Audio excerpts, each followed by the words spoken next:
Hello बच्चों, good morning. हम लोग इकोनॉमी पढ़ रहे हैं और इकोनॉमी में हम लोगों ने विश्व व्यापार संगठन आज हमें देखना है। इसके पहले हमने पढ़ा था जो है महत्वपूर्ण पॉइंट थे जिसमें वर्ल्ड बैंक था, उसको हमने देखा था, साथ ही IMF को देखा था। आज हम WTO को देखेंगे, वर्ल्ड बैंक, और साथ ही गैट क्या है और वर्ल्ड बैंक से संबंधित जितने भी उसके कार्य क्षेत्र हैं, महत्वपूर्ण वर्क हैं जो वो करता है, ये सारी चीजों को हम देखेंगे। बहुत ही महत्वपूर्ण संस्था है और यहाँ से एग्जाम में क्वेश्चन भी बहुत ज्यादा बनता है, तो केयरफुली देखिएगा बच्चों। चलिए शुरुआत करते हैं आज के क्लास की। और आज आपका है विश्व व्यापार संगठन, वर्ल्ड ट्रेड ऑर्गेनाइजेशन, स्थापना जिनेवा में 1 जनवरी 1900 आप देखेंगे 95 में हुआ है। 1 जनवरी 1995 में इसकी स्थापना हुई थी, तो ये आप ध्यान देंगे 95 में हुई थी। और इस संगठन के माध्यम से अंतरराष्ट्रीय व्यापार को विनियमित करने का काम किया जाता है। और इसके पहले ही आप देखेंगे तो ये जो संस्था है ये इसके पहले जो है गैट के नाम से जाना जाता था। और जो गैट है इसकी स्थापना हुई थी 1947 में, यानी कि जो WTO है वो 1 जनवरी 1995 में स्थापित हुआ। इसके पहले गैट नामक संस्था थी जिसकी स्थापना 1947 में हुआ था। द्वितीय विश्व युद्ध के बाद जब पूरे विश्व की अर्थव्यवस्था जो है वो चरमरा गई थी, डिस्टर्ब हो गई थी, उस समय इसकी स्थापना किया गया गैट की, कि जो विश्व स्तर के लोग हैं, जो देश हैं, अगर वो व्यापार करते हैं तो उनको व्यापार करने में कोई दिक्कत ना हो और सभी लोग जो है आगे बढ़े। तो इसके लिए गैट बनाया गया 1947 में। लेकिन जो गैट थी इसमें ज्यादातर विकसित देशों का दबदबा था और इस वजह से यहाँ पर जो कार्य हो रहा था उसमें भेदभाव किया जा रहा था। जो विकासशील देश से जो अल्प विकसित देश थे उनको नुकसान हो रहा था और जो विकसित देश थे उनको फायदा हो रहा था, क्योंकि जो विकसित देश थे ये अल्प विकसित और विकासशील देशों के ऊपर दबाव डालते थे कि आप अपने यहाँ व्यापार शुल्क को कम करें, और खुद अपने यहाँ व्यापार शुल्क को ये बढ़ाए रहते थे, जिसकी वजह से जितने भी गरीब देश थे उनको प्रॉब्लम हो रही थी, उनको नुकसान हो रहा था, भारत को भी नुकसान हो रहा था। और जो गैट है इसका जो है बैठकें हुआ करती थी और इन बैठकों को राउंड कहा जाता था। गैट के लगभग 8 बैठकें हुई और 8वें राउंड, जिसको उरुग्वे राउंड कहा जाता है, यहाँ तक पहुंचते पहुंचते जो है WTO पर चर्चा चलने लगी कि गैट को समाप्त करके WTO की स्थापना की जाए। और मराकेश में एक सम्मेलन हुआ और इस सम्मेलन में मराकेश समझौता हुआ और इस समझौते के बाद जो WTO है ये सामने आया, यानी कि गैट जो है ये समाप्त हो गया। तो मराकेश समझौता याद रखेंगे बच्चों, इसी के तहत गैट समाप्त हुआ और WTO की स्थापना हुई थी। और जो WTO है ये जितने भी विश्व स्तर की संस्थाएं हैं उनमें सबसे निष्पक्ष और सबसे बेहतरीन संस्था है, क्योंकि बाकी आप देखेंगे जो संस्थाएं हैं उसमें वोटिंग राइट्स दिया गया। आपने IMF में भी देखा था, आपने वर्ल्ड बैंक में भी देखा था, आप UNO में भी देखेंगे, यानी कि जितने भी महत्वपूर्ण संस्था है उसमें वोटिंग राइट दी गई है, उसमें एक कोटा सिस्टम दिया गया है और कोटा सिस्टम के आधार पर ही वोटिंग राइट है, जिसका कोटा ज्यादा उसको वोटिंग राइट का ज्यादा अधिकार। लेकिन जो WTO है इसमें हर देश को सिर्फ एक वोटिंग का अधिकार है, यानी कि समान है, चाहे कोई छोटा हो, गरीब देश हो, कोई अमीर हो, कोई फर्क नहीं पड़ता, सभी को सिर्फ एक वोट देने का अधिकार है। तो एक लोकतांत्रिक अगर कहें कि कौन सा संगठन है तो WTO है, जो कि आगे चल के बहुत बढ़िया हुआ। तो 1 जनवरी 1995 में जो WTO है ये सामने आया था, हम उसी को देख रहे हैं। इसके पहले 1947 में आप देखेंगे कि 23 देशों द्वारा मुक्त एवं न्यायपूर्ण अंतर्राष्ट्रीय व्यापार व्यवस्था के निर्णय के लिए एक समझौते किए गए, जिसके माध्यम से व्यापार से संबंधित प्रशुल्क, टैरिफ एवं गैर शुल्क यानी कि नॉन टैरिफ बाधाओं को कम किया जा सके। यह समझौता जनवरी 1948 को प्रशुल्क एवं व्यापार संबंधी सामान्य समझौते के रूप में प्रभाव में आ गया, यानी कि गैट के रूप में आया था सामने। और गैट का जो मुख्यालय था ये भी जिनेवा में था, इसका मुख्यालय जिनेवा में था। प्रशुल्क एवं व्यापार संबंधी सामान्य समझौतों के प्रभावी क्रियान्वयन के लिए सदस्य देशों के मध्य वार्ताओं के 8 दौर हुए, यानी कि 8 राउंड हुए हैं गैट के, जिसमें व्यापार और उन सारी चीजों को ध्यान में रख के किया गया। और जो 8वां दौर है इसे उरुग्वे दौर के नाम से जाना जाता है और इसी के माध्यम से विश्व व्यापार संगठन की स्थापना की आम सहमति बन सकी। उरुग्वे वार्ता के दौरान गैट के महानिदेशक आर्थर डंकल ने डंकल मसौदा प्रस्तुत किया था। इस व्यापार विचार मतलब इस पर व्यापक जो है किया गया विचार विमर्श, व्यापक विचार विमर्श किया गया। और उसके पश्चात 1994 में एक समझौता हुआ जिसे मराकेश समझौता के नाम से जाना जाता है। इस समझौते के बाद जो है अंतरराष्ट्रीय व्यापार व्यवस्था को विनियमित करने के उद्देश्य से विश्व व्यापार संगठन की स्थापना की गई थी 1 जनवरी 1995 में। यानी कि गैट की 8 जो है लगभग बैठकें हुई और 8वां जो बैठक हुआ उरुग्वे में हुआ। इसे उरुग्वे राउंड कहा जाता है और यहीं से जो गैट के वहां निदेशक हैं आर्थर डंकन के प्रस्ताव पर मराकेश समझौता हुआ 1994 में और इस समझौते के बाद 1 जनवरी 1995 में WTO बनकर के सामने आया। तो एग्जाम में डेट पूछता है बच्चों की कब बना WTO, तो 1 जनवरी 1995 में बना है। किसको विस्थापित करके आया है, ये भी एग्जाम में क्वेश्चन बनता है। तो ये गैट को विस्थापित करके आया है, वेरी वेरी इंपॉर्टेंट है। कौन से समझौते से आया है, मराकेश समझौते से आया है। कौन से राउंड के जो है आखिरी राउंड का बैठक हुआ है गैट का, तो उरुग्वे राउंड जो 8वें दौर का राउंड था, ये आखिरी बैठक था गैट का। इस तरह से इंपॉर्टेंट क्वेश्चन बनते हैं, इसको ध्यान देंगे आप। WTO स्वायत्त संस्था है, यानी कि इस पर किसी का दबाव नहीं है।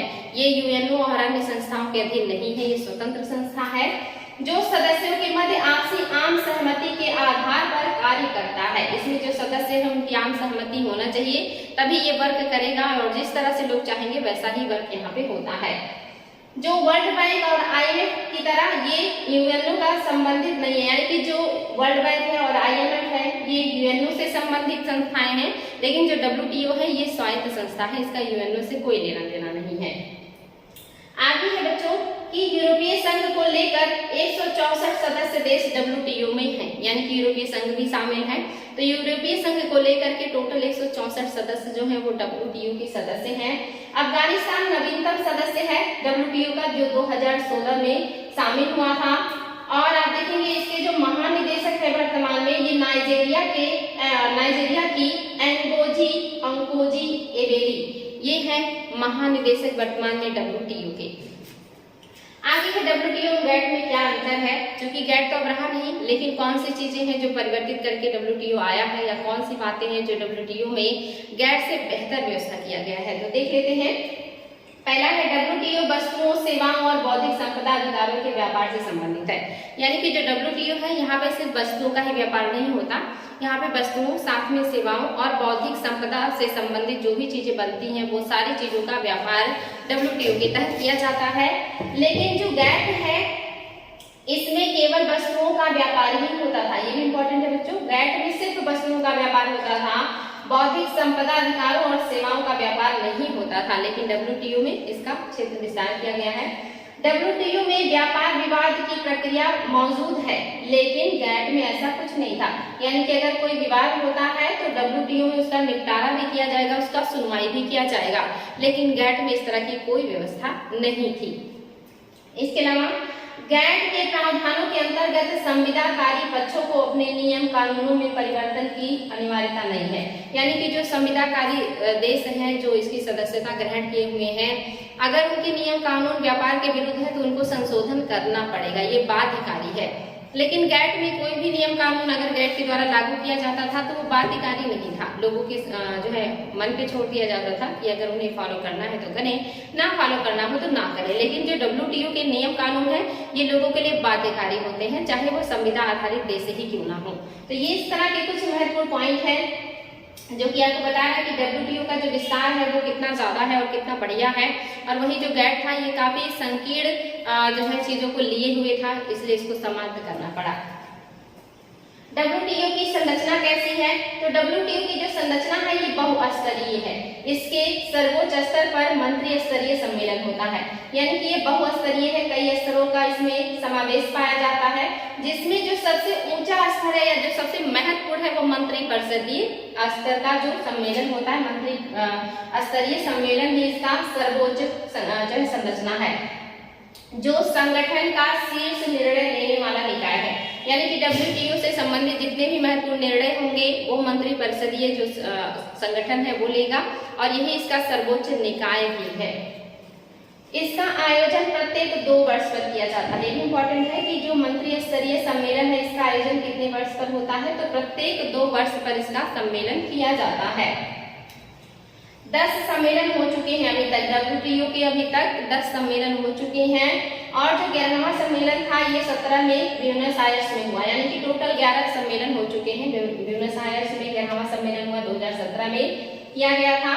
और ये क्या है, इसमें कुछ खास बातें, यानी कि दूसरा जो है, दूसरे स्तर का जो है वो क्या चीज है, तो जो द्वितीय स्तर पर जनरल काउंसिल में संबंधित देशों को के राजदूत प्रतिनिधित्व करते हैं। यानी कि पहले में मंत्री स्तर ये है, इसमें मंत्री जितने भी वित्त मंत्री होंगे वो शामिल होंगे और वहाँ पे विचार विमर्श होगा, डिस्कशन होगा और ज्यादातर देशों के मंत्री मिलकर के जो निर्णय लेंगे उसी को WTO मानेगा।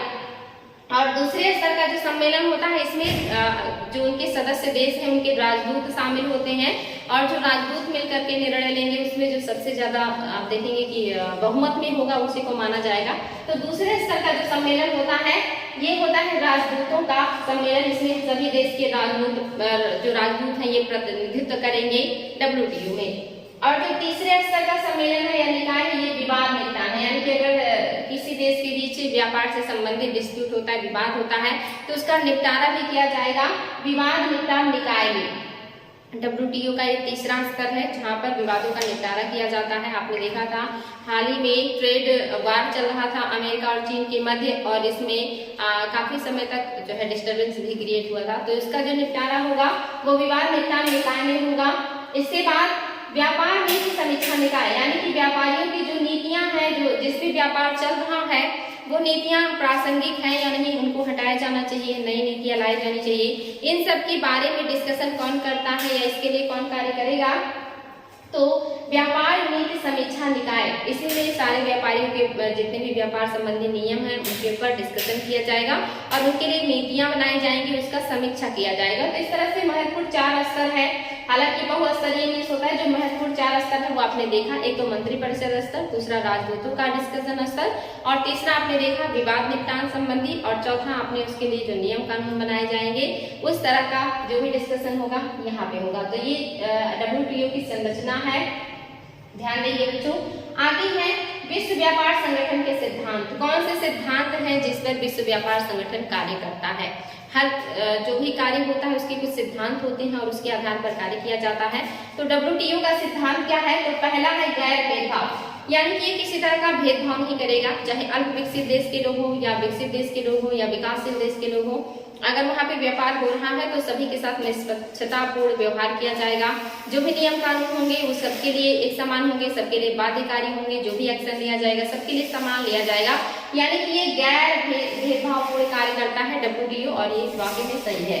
दूसरा है पारस्परिक सहयोग, यानी कि सभी देश एक दूसरे का सहयोग करेंगे और उसी सहयोग के आधार पर जो व्यापार है वो आगे बढ़ेगा और इस पर वर्क करता है WTO। तीसरा है बाध्यकारी एवं लागू करने योग्य प्रतिबद्धताएं, यानी कि अगर कोई भी ऐसा नियम कानून है जो लोगों के ऊपर लागू किया जाना चाहिए और अगर उसे कोई नहीं मानता है तो मानने के लिए मजबूर किया जाना चाहिए, यानी कि बाध्यकारी होना चाहिए। ऐसे नियम भी WTO लगाता है, यानी कि आप उसे मानने के लिए मजबूर हैं। अगर आप WTO के सदस्य हैं और कोई भी ऐसा नियम WTO लगाता है जो आपको पसंद नहीं है तो भी आपको उसको फॉलो करना पड़ेगा, क्योंकि इसके जो नियम है ये बाध्यकारी है। चौथा है पारदर्शिता, यानी कि जो WTO है इसके कार्यों में पारदर्शिता पाई जाती है। सभी के लिए समान नियम होंगे, सभी के लिए समान व्यवहार होगा, किसी के साथ कोई भेदभाव नहीं होगा। तो पारदर्शिता भी WTO में पाया जाता है। इसके अलावा सुरक्षा वाल्व, यानी कि एक सुरक्षा वाल्व की तरह भी कार्य करता है ये, कि जो व्यापार है वो सुरक्षित रहे, जो देश है वो विकास करे और सभी देशों को प्रोटेक्शन मिले। जो है आर्थिक क्षेत्र में, व्यापार के क्षेत्र में तो सुरक्षा वाल्व की तरह वर्क करता है WTO। तो इस तरह से जो WTO है ये इसके कार्य के सिद्धांत है। और भी बहुत सारे पॉइंट्स हैं, उसको भी हम देखेंगे। WTO के उद्देश्य, यानी कि इसका उद्देश्य क्या है, ये तो आपने देखा कि स्थापना कब हुई, इसकी संरचना क्या है, फिर उसका जो कार्य करने का सिद्धांत है वो क्या है, महानिदेशक कौन है, सारी चीजें अब हम देखेंगे। उद्देश्य क्या है WTO का? तो पहला उद्देश्य है सदस्य देशों के नागरिकों के जीवन स्तर में सुधार, यानी कि जितने भी सदस्य देश हैं, लगभग 164 सदस्य देश हैं, तो उन सदस्यों के जो नागरिक हैं उनके जीवन स्तर में सुधार हो। और सुधार कैसे होगा? जब वहाँ पे अर्थव्यवस्था बेहतर होगा, व्यापार वगैरह अच्छा होगा तो ही जीवन स्तर में सुधार आएगा नागरिकों के। तो इसलिए जो WTO है इसका जो मेन उद्देश्य है उसमें क्या है, एक उद्देश्य भी है कि सदस्य देशों के नागरिकों के जीवन स्तर में सुधार होना चाहिए। दूसरा, पूर्ण रोजगार एवं प्रभावी मार्ग में व्यापक समृद्धि सुनिश्चित करना, यानी कि रोजगार का सृजन हो और जितने भी बेहतरीन कार्य हैं वो सभी सदस्य देश अपने यहाँ करें, ताकि जो युवा हैं, जो लोग हैं, उन्हें रोजगार मिले, उनके जीवन स्तर में सुधार हो, साथ ही वो आत्मनिर्भर हो और एक जो मानव संसाधन होता है उसका उपयोग किया जा सके। यानी कि अगर जनसंख्या है और उसके पास जो है कार्य करने की क्षमता है, अगर उसका उपयोग नहीं हो रहा है तो जनसंख्या हमारे लिए बोझ है, लेकिन हम उस जनसंख्या का बेहतर तरीके से उपयोग ले रहे हैं, उन युवाओं का बेहतर तरीके से कार्यों में संलग्न करके उपयोग कर रहे हैं, तो उसे कहते हैं कि हम संसाधन के रूप में मानव का उपयोग कर रहे हैं या मानव संसाधन है। और मानव संसाधन का उपयोग करने के लिए रोजगार देना बहुत जरूरी है। तो जो WTO है ये कोशिश करता है कि लोगों को रोजगार प्राप्त हो। इसके अलावा विश्व संसाधनों का इष्टतम उपयोग सुनिश्चित करना तथा पर्यावरण रक्षा, यानी कि ये क्या करता है कि विश्व के जितने भी संसाधन हैं उनका इष्टतम उपयोग करने की बात करता है, कि संसाधनों का इष्टतम उपयोग हो, यानी कि बेहतरीन तरीके से उपयोग हो। ऐसा ना हो कि किसी संसाधन का बहुत ज्यादा उपयोग हो जाए और कुछ संसाधन ऐसे हो जिनका उपयोग ही ना हो और वो ऐसे ही जो है डिस्ट्रॉय हो या अनयूजलेस हो जाए। तो जो WTO है ये उपयोग मतलब कोशिश करता है कि जो संसाधन है उनका इष्टतम यानी कि लाभकारी उपयोगी जो है सिद्ध हो हमारे लिए, ऐसा हम कार्य करें। साथ ही WTO क्या करता है, वस्तुओं के व्यापार को भी बढ़ावा देता है, यानी कि जितनी भी वस्तुएं हैं, चाहे वो प्राथमिक क्षेत्र की हो, द्वितीयक हो या तृतीय क्षेत्र की हो, हालांकि तृतीय क्षेत्र में सेवाएं आती हैं, तो जो वस्तुएं हैं उनके व्यापार को बढ़ावा देने का काम करता है WTO। ज्यादातर वस्तुओं के व्यापार को बढ़ावा देने पर फोकस करता है। हालांकि WTO में वस्तुओं के व्यापार के साथ साथ सेवाओं का व्यापार और बौद्धिक संपदा जो अधिकार है उनका भी जो है व्यापार होता है। तो ये सारे जो उद्देश्य हैं ये WTO के हैं। आप देख लेते हैं WTO के अंतर्गत व्यापार समझौता, यानी कि WTO किन क्षेत्रों में समझौता करता है। तो पहला वस्तुओं के व्यापार पर बहुपक्षीय समझौता, यानी कि पहला जो है कि जो वस्तुओं का व्यापार है इस पर अलग अलग पक्षों का या बहुत सारे पक्षों का समझौता हो कि कैसे व्यापार होगा, क्या रेट होगा, किस तरह के नियम कानून होंगे, किस तरह से लोग अपने यहाँ सामान को आयात करने देंगे और किस तरह से निर्यात करेंगे, सारी चीजें जो है ये भी होती हैं। साथ ही सेवाओं में व्यापार पर सामान्य समझौता, यानी कि जो सेवाओं का व्यापार है वो कैसे होना चाहिए उसके लिए भी विश्व स्तर पर या अपने सदस्य देशों के बीच समझौता कराने का कार्य करता है WTO। इसके अलावा बौद्धिक संपदा अधिकारों के व्यापार संबंधी पहलुओं पर समझौता, यानी कि जो बौद्धिक संपदा संबंधी अधिकार है उस पर भी विभिन्न पहलुओं पर समझौता करने का जो कार्य है ये WTO करता है। WTO के कृषि पर समझौते के अंतर्गत सरकार द्वारा कृषकों को प्रदान की जाने वाली सब्सिडियां क्या हैं, यानी कि जो WTO है वो कौन कौन सी सब्सिडी कृषकों को प्रदान करने का अनुमति देता है और किस आधार पर। तो पहला है बच्चों ग्रीन बॉक्स सब्सिडी। हालांकि ये सारी चीजें मैंने पिछले की क्लास में या इसके पहले जो क्लासेस हुई हैं उसे बहुत डिटेल में पढ़ाया है और उसमें मैंने बहुत विस्तार पूर्वक समझाया है। तो इन सारी चीजों को देखने के लिए आप पीछे की क्लासेस को देख सकते हैं, वहां पे बहुत अच्छे से मिल जाएंगे। ग्रीन बॉक्स सब्सिडी क्या है, ये किसानों को दी जाने वाली सब्सिडी है और इससे व्यापार में विकृति नहीं होती या इसका विरोध WTO नहीं करता। ये अच्छा सब्सिडी है। ये सब्सिडी नए शोध करने के लिए, नई नई चीजों का आविष्कार करने के लिए, जो कृषि क्षेत्र से संबंधित है, जो कृषि के उत्पादन में, जो कृषि की बेहतरी के लिए किए जाते हैं, इन्हें कहा जाता है ग्रीन बॉक्स सब्सिडी और इससे व्यापार में विकृति उत्पन्न नहीं होता। इसलिए जो WTO है ग्रीन बॉक्स सब्सिडी पर प्रतिबंध नहीं लगाता। दूसरा है ब्लू बॉक्स सब्सिडी, यानी कि जो ब्लू बॉक्स सब्सिडी है इसमें थोड़े बहुत नियम कानून के साथ जो है जो भी सब्सिडी दी जाती है उसे लागू करने की इजाजत गवर्नमेंट देती है कि आपको जो जो भी चीजें ब्लू बॉक्स के अंतर्गत रखी गई हैं उन सारी चीजों पर आप छूट दे सकते हैं, लेकिन एक मानक के अंदर रह करके देंगे। जो मानक हमने निर्धारित किया आप उसके बाहर जा करके कोई भी छूट अपने यहाँ लोगों को नहीं देंगे। तो जो ब्लू बॉक्स है ये नियम के साथ लागू किया जाता है कि आप इसके आधार पर ही इतना कर सकते हैं। इसको डिटेल में पीछे के क्लासेस में देखिएगा। अंबर बॉक्स सब्सिडी, इस पर WTO बैन करता है और इस पर रोक लगाने का प्रयास करता है और इससे व्यापार में सबसे ज्यादा विकृति होती है। तो अंबर बॉक्स जो सब्सिडी है WTO इस पर रोक लगाता है। जो WTO है ये अपने यहाँ जो विकासशील देश हैं उनको 10% की छूट देता है कि आप अपने यहाँ 10% का जो है सब्सिडी दे सकते हैं। अगर विकासशील देश है, विकासशील देश है तो उसको 10% का छूट देने का अधिकार देता है कि आप अपने यहाँ 10% का छूट दे सकते हैं। और अगर विकसित देश है तो उसको 5% अपने यहाँ तरह छूट देने का अधिकार देता है। ये भी एग्जाम में क्वेश्चन बनता है कि WTO अपने यहाँ सब्सिडी देने का या छूट देने का कितना परसेंट निर्धारित करता है विकासशील देशों के लिए और विकसित देशों के लिए। तो वेरी वेरी इंपॉर्टेंट है बच्चों, देखिएगा।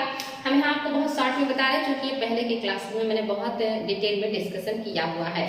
तो ये कृषि के क्षेत्र में 3 तरह के सब्सिडियां देने की जो बात करता है WTO करता है और इस पर भी कुछ प्रतिबंध लगाता है। सेवाओं के व्यापार पर सामान्य समझौता जिसको कहा जाता है general agreement on trade in services यानी कि गेट्स।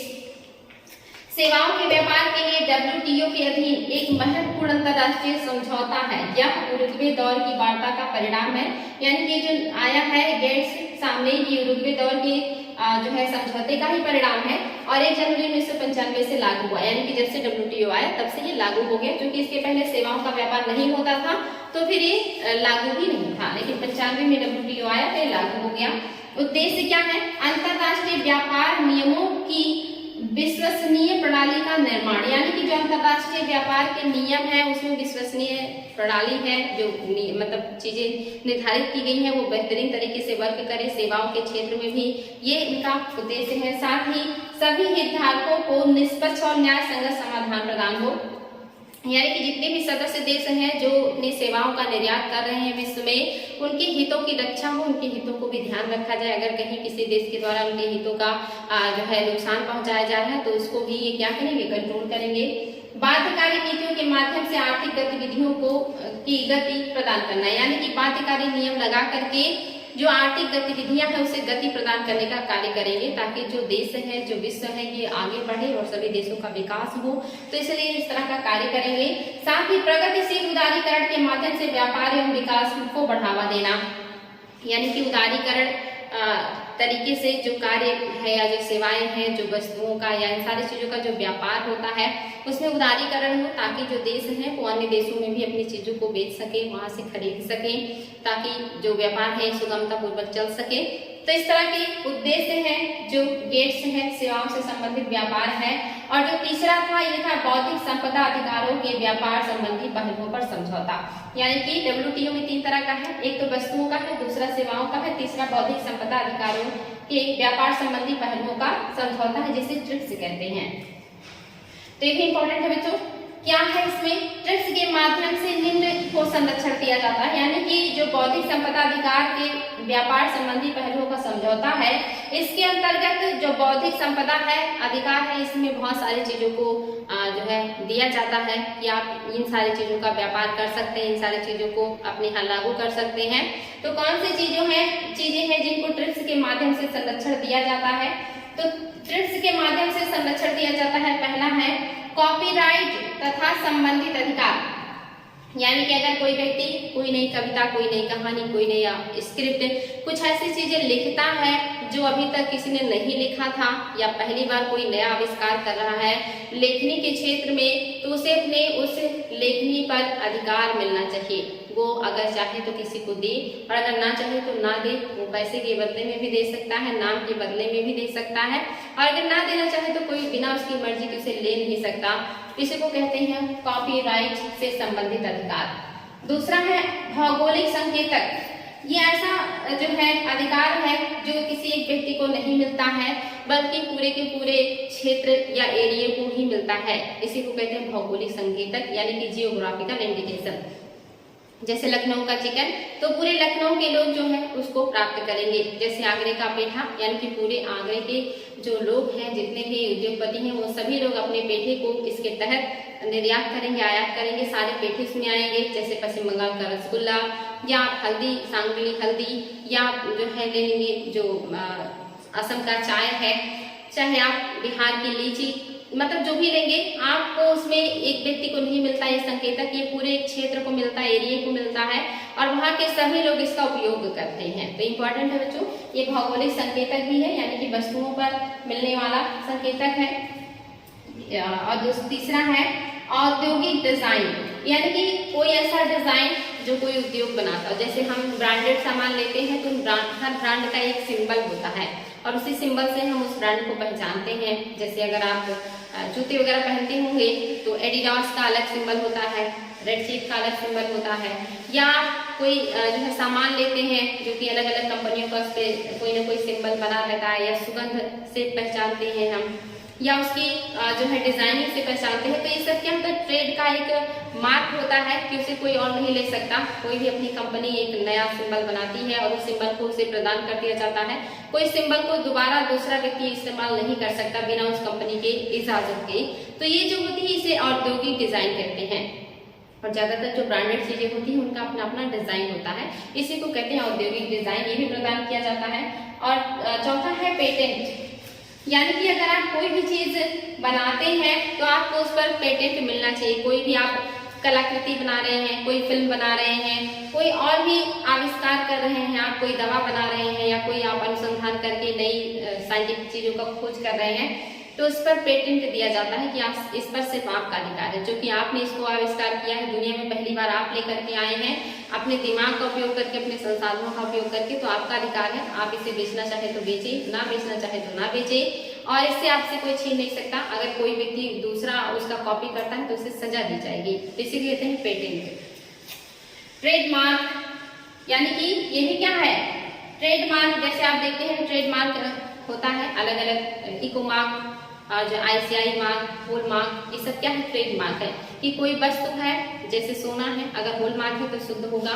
जैसे कि आप देखेंगे ISI मार्क है तो वो चीजें मजबूत होंगी, इको मार्क है तो वो पर्यावरण के लिए अनुकूल होगा।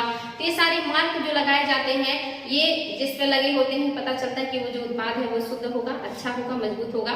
तो ये ट्रेडमार्क्स हैं, इनको भी दिया जाता है अधिकार। और साथ ही है गोपनीय अधिकार, जानकारी की सुरक्षा, यानी कि कोई कंपनी है और वो कोई प्रोडक्ट बना करके बेचती है।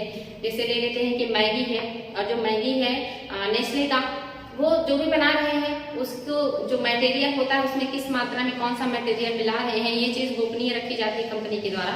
क्योंकि अगर वो चीज दूसरे लोग जान जाएंगे तो फिर उसकी कॉपी करके बेचने लगेंगे बना करके, और फिर उसका डिमांड घट जाएगा। तो ऐसे में जो वस्तुएं मार्केट में आती है वो किस मात्रा में उसमें कौन सी चीजें मिला करके बनाई जाती हैं, इसको गोपनीय रखा जाता है कंपनी के द्वारा, और उसे कोई साबित नहीं कर सकता। अगर कोई ऐसा करता है तो उसे सजा दी जाएगी। तो इस तरह से उनको अधिकार दिया जाता है, उनको प्रोटेक्शन दिया जाता है कि आप अपनी चीजों का जो तरीका है, जो मात्रा है, जो भी चीजें उसे गुप्त रख सकते हैं, आपको पूरा अधिकार है। इसी को कहा जाता है गोपनीय जानकारी की सुरक्षा। ये है इतने जो है महत्वपूर्ण फील्ड है जिसके तहत जो बौद्धिक संपदा अधिकार के तहत तरीके से कहें संरक्षण दिया जाता है। इतनी सारी चीजों को संरक्षण देते हैं। इसके अलावा और भी चीजें जुड़ती रहती हैं, उसको आपको नहीं ध्यान देना है। ये ज्यादा महत्वपूर्ण है, जहां से एग्जाम में क्वेश्चन बनते हैं, इसको ध्यान दीजिएगा, आप लोगों के लिए काफी इंपॉर्टेंट है। ये सारी चीजें बच्चों मैंने पहले क्लास में बहुत डिटेल में पढ़ाया है। जैसे आप देखेंगे जो भौगोलिक संकेतक है, इसके बारे में मैंने बताया है कि पहला कौन सा उत्पाद था, वर्तमान में कौन सा उत्पाद है, या बहुत महत्वपूर्ण कई सारे उत्पादों को मैंने बताया है। और 10 वर्षों का इसका रजिस्ट्रेशन होता है, 10 वर्षों के बाद इसको रिन्यू करना होता है। ये सारी चीजें मैंने बहुत अच्छे से पीछे की क्लासेस में बताया है, उसको देखिएगा। लास्ट है आपका संबंधित या सर्वाधिक पसंदीदा राष्ट्र, मोस्ट फेवर्ड नेशंस, यानी कि अगर आप किसी राष्ट्र को बहुत ज्यादा अपने यहाँ रियायतें देना चाहते हैं और उसे पसंद करते हैं, उसके यहाँ से व्यापार करना ज्यादा पसंद करते हैं, तो उसे कहते हैं मोस्ट फेवर्ड नेशन, यानी कि पसंदीदा या सर्वाधिक पसंदीदा राष्ट्र। तो WTO कहता है कि अगर आप किसी राष्ट्र को बहुत ज्यादा पसंद करते हैं, उसके साथ व्यापार करना बहुत ज्यादा पसंद करते हैं, तो आपको वो अधिकार बाकी के राष्ट्रों को भी देना होगा। ऐसा नहीं है कि आपको, जैसे हम मान लेते हैं कि हम नेपाल को ज्यादा अपने यहाँ रियायतें देना चाहते हैं, तो उसे कह दें कि आप जो है बहुत सस्ते में भी अपना सामान यहाँ बेच सकते हैं, और बाकी देशों को कहें कि नहीं, आपका जो रेट होगा वो महंगा होगा, तो ये भेदभाव हो जाएगा। जो WTO है वो कहता है कि आप सबसे पसंदीदा राष्ट्र को जो सारी सुविधाएं अपने यहाँ देंगे, वही सारी सुविधाएं आपको अन्य राष्ट्रों को भी देना होगा। तो यही है सर्वाधिक पसंदीदा राष्ट्र।